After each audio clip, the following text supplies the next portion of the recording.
Breaking news మంత్రి పదవి దక్కకపోవడంపై మల్రెడ్డి రంగారెడ్డి తీవ్ర అసంతృప్తిలో ఉన్నారు. ఏఐసీసీ అధ్యక్షుడు ఖర్గే రాహుల్ గాంధీకి లేఖ రాశారాయన. మంత్రి పదవి దక్కకపోవడంపై ఆవేదన వ్యక్తం చేశారు. ఇక సాయంత్రం ఇదే విషయంపై మల్రెడ్డి రంగారెడ్డి ప్రెస్ మీట్ నిర్వహించబోతున్నారు.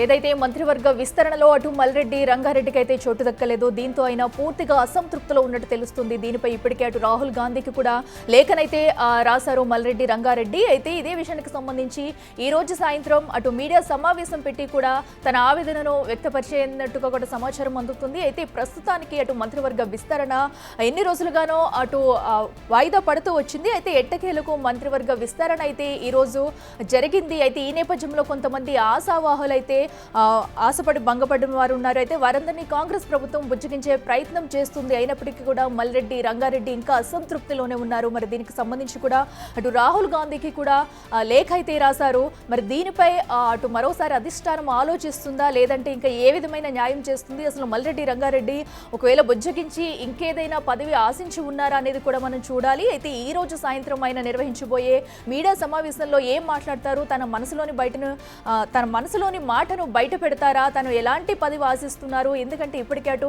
మంత్రివర్గ విస్తరణ అయితే కంప్లీట్ అయ్యింది. మరి ఇప్పటి వరకు కూడా ఆయనకి మంత్రివర్గ విస్తరణలో చోటు అయితే దక్కలేదు. దీంతో అసంతృప్తితో ఉన్న మల్రెడ్డి రంగారెడ్డి తన మనసులోని భావాలను ఈరోజు బయట పెడతారా లేదా అసలు రాహుల్ గాంధీకి రాసిన లేఖలో అటు ఏం రాశారు, తను ఏం కోరుకుంటున్నారు అనేది కూడా తెలియనుంది.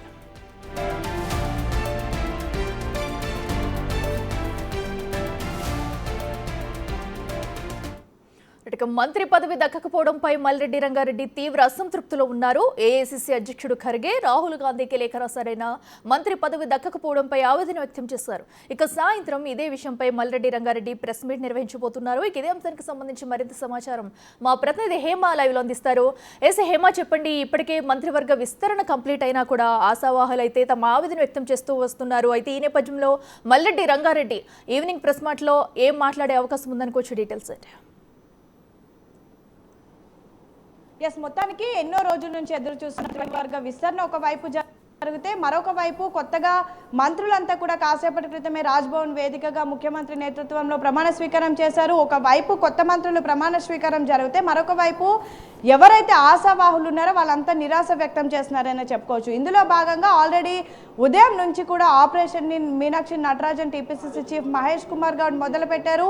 ఎవరైతే మంత్రి పదవి కోసం ఆశించారో వాళ్ళకి ఈరోజు క్యాబినెట్లో చోటు దక్కలేదో సీనియర్ నేతలుగా ఉన్నారో వాళ్ళందరి ఇంటికి వెళ్ళి కూడా ప్రస్తుతం మాట్లాడుతున్నటువంటి పరిస్థితి. ఇందులో భాగంగా ఈరోజు ఉదయం ప్రేమ్ సాగర్ ఇంటికి వెళ్ళారు. ప్రేమ్ సాగర్ ఇంటికి వెళ్ళి నచ్చజెప్పినటువంటి ప్రయత్నం చేశారు. అనంతరం రాజ్భవన్కి ప్రమాణ స్వీకారానికి వచ్చి మళ్ళీ ప్రస్తుతం ప్రేమ్ సాగర్ సీనియర్ నేతగా ఉన్నటువంటి ప్రేమ్ సాగర్ ఇంటికి వెళ్ళి అటు ప్రేమ్ సాగర్కి నచ్చజెప్పే ప్రయత్నం చేస్తున్నారు. ఇక ఇప్పుడు ప్రస్తుతం ఈరోజు సాయంత్రం 5 గంటలకు మల్రెడ్డి రంగారెడ్డి ప్రెస్ మీట్ కూడా ఉంది. అయితే ఈ ప్రెస్ మీట్లో ఏం మాట్లాడతారు అనేది మాత్రం ప్రస్తుతం అటు అందరూ ఎదురు చూస్తున్నటువంటి పరిస్థితి. ప్రధానంగా మొదటి నుంచి మనం చూస్తున్నాము, మొత్తం రాష్ట్రంలో ఉన్నటువంటి అన్ని జిల్లాలకు కూడా మొదటి క్యాబినెట్లో అవకాశం కల్పించారు. మిగతా ఎవరైతే మిగిలినటువంటి వాళ్ళు ఉన్నారో వాళ్ళకి సెకండ్ క్యాబినెట్లో అవకాశం కల్పిస్తాము అంటూ మాట ఇచ్చారు. సో ఇందులో భాగంగా రంగారెడ్డి జిల్లాకి కూడా సముచిత న్యాయం చేయాలి. రంగారెడ్డి జిల్లాలో ఉన్నటువంటి ఎవరైనా సరే ఏ ఎమ్మెల్యేకైనా సరే మంత్రి ఏదైతే క్యాబినెట్ ఉందో అందులో స్థానం కల్పించాలి అంటూ రంగారెడ్డి జిల్లాకు సంబంధించిన ఎమ్మెల్యేలు అందరూ కూడా ఒక్క తాటి మీదకి వచ్చారు. వాళ్ళకి ఇంటర్నల్గా డిస్ప్యూట్స్ ఉన్నప్పటికీ కూడా ఆ జిల్లాకి ఒక మంత్రి పదవి కావాలి అంటూ అందరూ ఒక తాటి మీదకి వచ్చి నేరుగా హైకమాండ్కి లెటర్ రాశారు. ముఖ్యమంత్రి రేవంత్ రెడ్డికి లెటర్ రాశారు. సేమ్ టైం వీళ్ళకి సపోర్ట్ చేస్తూ జానారెడ్డి, కాంగ్రెస్ సీనియర్ నేత జానారెడ్డి కూడా హైకమాండ్కి లెటర్ రాశారు. రంగారెడ్డి జిల్లాకి ఒక మంత్రి పదవి ఇవ్వాలి, ఇప్పుడు ఎక్స్పాన్షన్లో వాళ్ళకి స్థానం కల్పించాలి అని. అయితే ఇటువైపు ఎవరో ఒకరికి రంగారెడ్డి జిల్లా నుంచి ఎవరో ఒకరికి ఖచ్చితంగా మంత్రి పదవి వస్తుందని భావించినటువంటి సమయంలో ఒక్కసారిగా అసలు అగ్ర కులాలకు పెద్దపీఠం వేయకుండా బడుగు బలహీన వర్గాలకు పెద్దపీఠం వేస్తూ ఈరోజు ఉదయం కేబినెట్ అనౌన్స్మెంట్ జరిగింది. అందులో భాగంగా ఎస్సీ సామాజిక వర్గం నుంచి మాల కమ్యూనిటీకి చెందిన గడ్డం వివేక్ని, మాదిక కమ్యూనిటీకి సంబంధించిన అడ్లూరి లక్ష్మణ్ని, బీసీ సామాజిక వర్గం నుంచి వాకిటి శ్రీహరి పేర్లను కూడా అనౌన్స్ చేశారు. వాళ్ళంతా ప్రమాణ స్వీకారం చేశారు. అయితే ఆల్మోస్ట్ 9 జిల్లాలకు మంత్రి పదవి ఇచ్చి తమకెందుకు మంత్రి పదవి ఇవ్వలేదు అంటూ కూడా రంగారెడ్డి జిల్లాకు సంబంధించినటువంటి నేతలు ప్రశ్నిస్తున్నారు. ఆల్రెడీ గతంలో కూడా మనం చూసాము, మల్రెడ్డి రంగారెడ్డి జిల్లాకు కేబినెట్లో అవకాశం కల్పించకపోతే తన పదవికి రాజీనామా చేస్తాను అంటూ కూడా పెద్ద ఎత్తున స్టేట్మెంట్లు ఇచ్చినటువంటి పరిస్థితి. సో ఈ నేపథ్యంలో ఈరోజు అవకాశం రాకపోవడంతో సాయంత్రం 5 గంటలకి ప్రెస్ మీట్ పెడతామంటూ కూడా కాసేపటి క్రితం ఇన్ఫర్మేషన్ ఇచ్చారు. అయితే ఈ ప్రెస్ మీట్లో కూడా రాహుల్ గాంధీకి రాసినటువంటి లేఖను బయట పెడతారు, రాహుల్ గాంధీకి రాసినటువంటి లేఖను విడుదల చేస్తారు అనే సమాచారం ప్రస్తుతం మనకు అందుతా ఉంది. ఈ లేఖలో ఉన్నటువంటి సారాంశం ఏంటంటే మొత్తం 9 జిల్లాలకు మంత్రి పదవి ఇచ్చారు, 9 జిల్లాలకు అటు కేబినెట్లో స్థానం కల్పించారు. కేవలం రంగారెడ్డి జిల్లాకి ఎందుకు స్థానం కల్పించలేదు, తమకి కూడా స్థానం కల్పించాలి అంటూ కూడా ఆ లేఖలో రాసినట్టుగా మల్రెడ్డి రంగారెడ్డి చెప్తున్నారు. ఆ లేఖనే ఈరోజు 5 గంటలకు ప్రెస్ మీట్లో కూడా చూపించేటటువంటి అవకాశాలు కనిపిస్తున్నాయి. ఎస్ హేమ, మంత్రివర్గ విస్తరణ అనేది కూడా ఏ అంశాలను పరిగణలోకి తీసుకుని కూడా దీన్ని అయితే నిర్ణయించారు. అండ్ అలాగే అటు రాహుల్ గాంధీకి కూడా మల్రెడ్డి రంగారెడ్డి లేఖ అయితే రాశారు. మరి దీనిపై స్పందించే అవకాశం ఉంటుంది అనుకోవచ్చా? ఖచ్చితంగా ఇంకా మంత్రి క్యాబినెట్ ఎక్స్పాన్షన్ అనేది కంప్లీట్ కాలేదు. ఎందుకంటే రాష్ట్రంలో ప్రస్తుతం 6 ఖాళీలు ఉన్నప్పటికీ కేవలం 3 స్థానాలను మాత్రమే ఇప్పుడు ఫిల్ చేశారు. ఇంకా 3 స్థానాలు ఉన్నాయి. అంటే క్యాబినెట్ 2.0 ఇప్పుడు అయింది, ఇంకా క్యాబినెట్ 3.0 కూడా ఉంది. అందులో మరొక 3కి అవకాశం కల్పించేటటువంటి ఛాన్సెస్ కూడా ఉన్నాయి. అందులో ఖచ్చితంగా రంగారెడ్డి జిల్లాకు సంబంధించినటువంటి వాళ్ళు ఉండొచ్చు, లేదంటే ఎవరైతే ఆశావాహులు ఉన్నారో వాళ్ళ పేర్లు ఉండొచ్చు. ఏదో ఒక సామాజిక వర్గంకి సంబంధించి ఎవరో ఒకరిని అనౌన్స్ అయితే ఖచ్చితంగా చేస్తారు. కానీ ముందే ఎందుకు తొందరపడాలి అని అయితే కాంగ్రెస్ సీనియర్ నేతలు చెప్తున్నారు. ఇందులో భాగంగా ఈరోజు ఉదయం నుంచి మొహం విడిచినటువంటి వాళ్ళందరికీ కూడా ప్రస్తుతం వెళ్ళి సర్ది చెప్పే ప్రయత్నం చేస్తున్నారు. ప్రధానంగా సీనియర్ లీడర్గా ఉన్నటువంటి ప్రేమ్ సాగర్ ఈరోజు ఉదయం కూడా రాజీనామా చేస్తారు అని పెద్ద ఎత్తున వార్తలు వినిపించే వెంటనే మీనాక్షి నటరాజన్, టీపీసీసీ చీఫ్ మహేష్ కుమార్ గౌడ్, పొన్నం ప్రభాకర్, మిగతా ఎమ్మెల్యేలు ఎంపీలు అంతా కూడా ప్రస్తుతం ప్రేమ్ సాగర్ ఇంటికి వెళ్ళారు. అసలు ఈసారి క్యాబినెట్లో ఎందుకు వాళ్ళకు అవకాశం కల్పించలేదో కూడా వాళ్ళందరికీ ఎక్స్ప్లెయిన్ చేస్తున్నటువంటి పరిస్థితి. మరొక వైపు తమకున్నటువంటి విన్నపం ఏదైతే ఉందో అదంతా కూడా హైకమాండ్ దృష్టికి తీసుకొని వెళ్ళి నెక్స్ట్ టర్మ్లో అయినా ఖచ్చితంగా వాళ్ళకి ఛాన్స్ వచ్చే విధంగా చూస్తామని అయితే ఒకవైపు నేతలు హామీ ఇస్తున్నారు.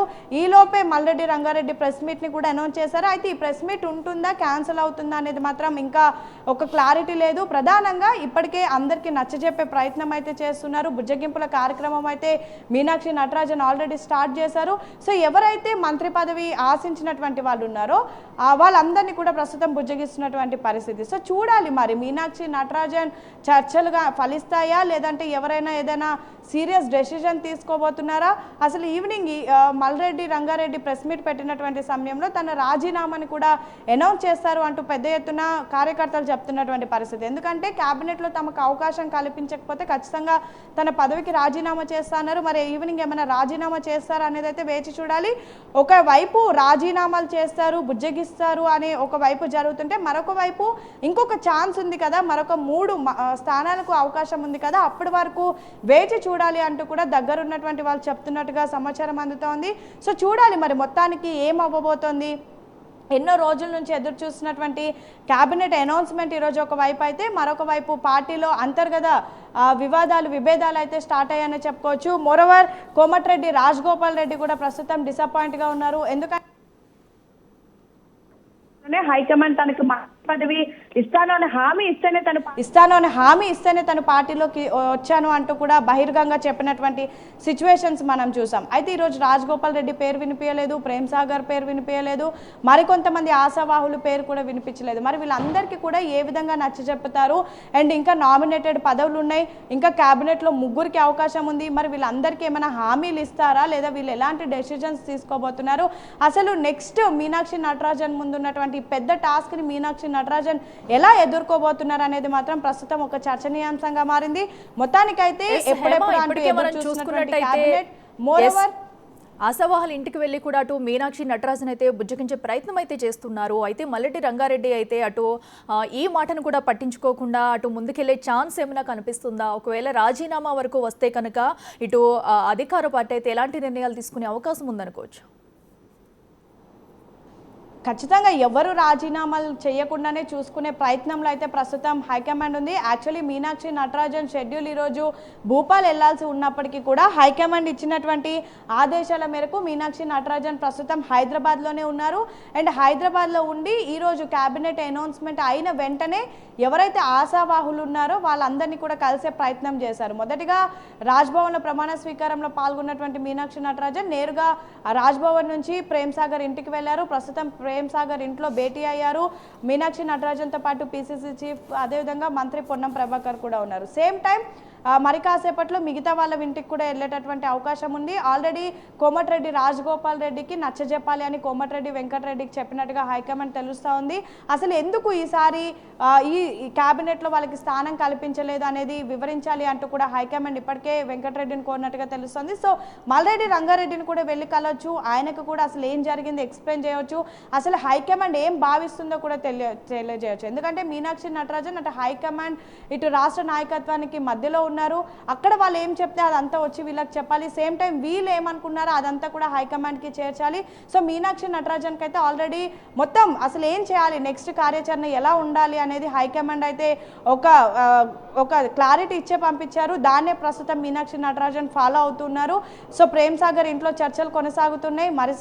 మరి కాసేపట్లో ఆ చర్చలు ఫలిస్తాయి అంటూ కూడా కాంగ్రెస్ నేతలు చెప్తున్నారు. అనంతరం రాజగోపాల్ రెడ్డి ఇంటికి వెళ్ళొచ్చు, సేమ్ టైం మల్రెడ్డి రంగారెడ్డి ఇంటికి కూడా వెళ్ళొచ్చు. వెళ్ళి వాళ్ళకు కూడా నచ్చజెప్పి వాళ్ళకి ఏదో ఒక హామీ ఇవ్వచ్చు. ఎందుకంటే వీళ్ళు మాత్రమే కాదు, చాలా మంది బీసీ సామాజిక వర్గం నుంచి అటు ఆది శ్రీనివాస్ పేరు వినిపించింది, రాజ్ ఠాకూర్ పేరు వినిపించింది, వాకిటి శ్రీహరి పేరు వినిపించింది. కానీ లాస్ట్కి వాకిటి శ్రీహరి ఒక ముదిరాజ్ కమ్యూనిటీకి సంబంధించిన వాకిటి శ్రీహరికి హైకమాండ్ మొగ్గు చూపింది. సేమ్ టైం ఎస్సీ సామాజిక వర్గం నుంచి కవ్వంపల్లి పేరు వినిపించింది, రామచంద్ర నాయక్ పేరు వినిపించింది. ఇలా అనేక పేర్లు వినిపించే, ఎస్టీ సామాజిక వర్గం నుంచి కూడా బాలు నాయక్ కానివ్వండి, ఇలా అనేక పేర్లు వినిపించే. ఇక రెడ్డి సామాజిక వర్గం నుంచి ప్రేమ్ సాగర్ కానివ్వండి, రాజగోపాల్ రెడ్డి కానివ్వండి, మల్రెడ్డి రంగారెడ్డి కానివ్వండి, పరిగి రామ్మోహన్ రెడ్డి కానివ్వండి, ఇలా అనేక పేర్లు వినిపించాయి. కానీ హైకమాండ్ ఒక డెసిజన్ తీసుకుంది. రీసెంట్గా జరిగిన బీసీ కులగణన, ఎస్సీ వర్గీకరణను బేస్ చేసుకొని దాన్ని బట్టే ఈసారి క్యాబినెట్లో అవకాశం కల్పించాలి అనుకుంది. సో అందుకే ముగ్గురు పేర్లు, బీసీ సామాజిక వర్గం, ఎస్సీ సామాజిక వర్గం నుంచి 2 పేర్లను కూడా అనౌన్స్ చేశారు. సో చూడాలి మిగతా సామాజిక వర్గాలకు నెక్స్ట్ క్యాబినెట్ 3.0లో ఏమైనా అవకాశాలు కల్పిస్తారా, ఎలా ఉండబోతుంది నెక్స్ట్ అనేది చూడాలి. సేమ్ టైం విప్గా ఉన్నటువంటి రామచంద్ర నాయక్ని కూడా అటు ఉప స్పీకర్గా కూడా వైస్ స్పీకర్గా కూడా అనౌన్స్ చేసినటువంటి పరిస్థితి. సో అన్ని సామాజిక వర్గాలకి కూడా ఒకవైపు న్యాయం చేసే విధంగా హైకమాండ్ ఉన్నప్పటికీ కూడా తమకు కూడా అవకాశం కల్పించాలని కొంతమంది ఫైట్ చేస్తున్నారు. వీళ్ళందరినీ కూడా మీనాక్షి నటరాజన్ సర్ది చెప్పే ప్రయత్నంలో అయితే ప్రస్తుతం ఉన్నారు. మనం చూసుకున్నట్టయితే ఇప్పటి వరకు కూడా ఇప్పటికే మంత్రివర్గ విస్తరణ లేట్ చేసుకుంటూ వస్తుంది హైకమాండ్ అంటూ కూడా పలు విమర్శలు కూడా వినిపించిన మాటలు అయితే మనం చూసాము, సందర్భాలు అయితే ఇప్పుడు కూడా కేవలం 3 ఎంచుకుంది, మరో 3 ఖాళీ ఉంచింది. సో దీనికి రీజన్ ఏమై ఉండొచ్చు? సో ఎందుకంటే దీనిపై కూడా మరొకసారి కసరత్తు చేసి నిర్ణయాలు తీసుకునే అవకాశం ఉంది అనుకోవచ్చా? ఖచ్చితంగా ప్రభుత్వం ఏర్పడి దాదాపు 1.5 ఏడాదిన్నర అవుతున్నా ఇంకా మంత్రివర్గ విస్తరణ జరగలేదంటూ పెద్ద ఎత్తున అటు బీఆర్ఎస్ బీజేపీ నాయకులు ప్రభుత్వం పైన విమర్శలు చూపించారు. క్యాబినెట్లో కనీసం అవకాశం కల్పించలేకపోతున్నారంటూ అనేక విమర్శలు వినిపించినప్పటికీ కూడా ఈ క్యాబినెట్ అనేది ఒక డైలీ సీరియల్ దాదాపు గడిచిన 6 నెలల నుంచి కూడా ఇదే వినిపిస్తుంది. లాస్ట్కి అయితే ఒకానొక సమయంలో ఉగాది రోజున క్యాబినెట్ ఎక్స్పాన్షన్ ఉండబోతోంది, మరి కాసేపట్లో ప్రమాణ స్వీకారం చేయబోతున్నారు అంటూ పెద్ద ఎత్తున వార్తలు వినిపించినప్పటికీ కూడా దాని తర్వాత జరిగినటువంటి పరిణామాల వల్ల క్యాబినెట్ అనేది కాస్త ఆలస్యమైందనే చెప్పుకోవచ్చు. ఎందుకంటే ఉగాది రోజు క్యాబినెట్ ఎక్స్పాన్షన్ ఉండబోతోంది అని ఒక వార్త వినిపించిన తర్వాత పెద్ద ఎత్తున అన్ని సామాజిక వర్గాలకు సంబంధించినటువంటి నేతలు నేరుగా ఢిల్లీకి వెళ్ళడం, హైకమాండ్ని కలవడం, సేమ్ టైం ముఖ్యమంత్రి రేవంత్ రెడ్డిని కలవడం, మీనాక్షి నటరాజన్ని కలవడం, ఇలా అనేక ఒక్కసారిగా పార్టీలో ఉన్నటువంటి నేతలే తమకు పదవి కావాలి అంటూ కూడా పెద్ద ఎత్తున లెటర్లు రాశారు, నేరుగా వెళ్ళి కలిసినటువంటి పరిస్థితి. సో ఈ నేపథ్యంలో ఖచ్చితంగా అన్ని సామాజిక వర్గాలకు న్యాయం చేకూర్చే విధంగా ఉండాలి క్యాబినెట్ ఎక్స్పాన్షన్ అని చెప్పేసి దీన్ని లేట్ చేసుకుంటూ వచ్చారు. రీసెంట్గా మనం చూస్తే మాదిగ సామాజిక వర్గానికి సంబంధించిన నేతలు వెళ్ళి నేరుగా రాహుల్ గాంధీని, ఖర్గేని, ముఖ్యమంత్రిని కూడా కలిశారు. సో ఇవన్నిటిని దృష్టిలో పెట్టుకొని అండ్ మోరోవర్ మీనాక్షి నటరాజన్ రీసెంట్గా చేసినటువంటి సమీక్ష సమావేశాలు వచ్చినటువంటి రివ్యూస్ని దృష్టిలో పెట్టుకొని ఫైనల్గా హైకమాండ్ ఒక డెసిజన్ తీసుకుంది. దానికి అందరూ కట్టుబడి ఉండాలి అంటూ కూడా చెప్పింది. ఎవరైతే ఆశావాహులు నిరాశగా ఉన్నారో వాళ్ళందరినీ కూడా ప్రస్తుతం మీనాక్షి నటరాజన్ బుజ్జగించే ప్రయత్నంలో ఉన్నారు. ఖచ్చితంగా వాళ్ళకి ఏదో ఒక హామీ ఇచ్చి ఈ చర్చలు ఫలించే విధంగా చూస్తామంటూ అయితే కాంగ్రెస్ నేతలు చెప్తున్నటువంటి పరిస్థితి. Akhila. Right Hema, thanks for updates.